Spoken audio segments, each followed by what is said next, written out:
জন্মাষ্টমীর দিনের একটা ভিডিও আপনাদের সাথে শেয়ার করছি। সবাইকে জানাই ভগবান শ্রীকৃষ্ণের জন্মাষ্টমীর প্রীতি ও শুভেচ্ছা। তো এই তো রেডি হয়ে গেছি, এখন হলো রাত 8টা, সাড়ে 8টার মতন বাজে, যাব হলো মন্দিরে। তো বাড়িতেই পূজা করেছি, আমি, আমার ছেলে, আমার হাজবেন্ড, তিনজনে উপবাস ছিলাম। তো মা ছিল না, কারণ বেশ অনেকটা টাইম তো থাকতে হবে, প্রায় বলতে 24 ঘন্টা আর কি। আগের দিন রাত 12টার আগে খেয়ে পরের দিন রাত 12টার পরে খেতে হবে। তো 24 ঘন্টা মা এতটা সময় থাকতে পারবে না, তো মা ছিল না। সবাই মিলে বরাবরের মতো এবারও ঢাকেশ্বরী মন্দিরে চলে আসছে। আর এবার এসে তো একদম হতাশ হয়ে গেছি। ভেবেছিলাম আমরা তো জানি যে 11টা 12টা পর্যন্ত পূজা হবে।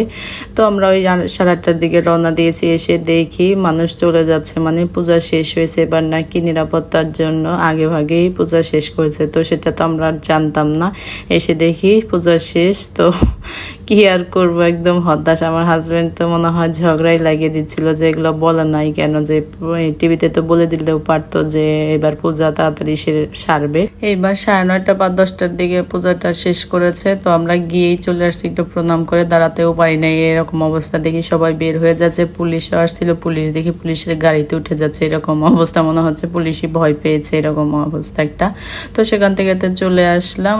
তো এসে যে পূজা করে যে রেখে গেছিলাম সব প্রসাদ নিয়ে বসেছি আমরা রাত 12টার পর এখন আর কি। তো খাচ্ছি।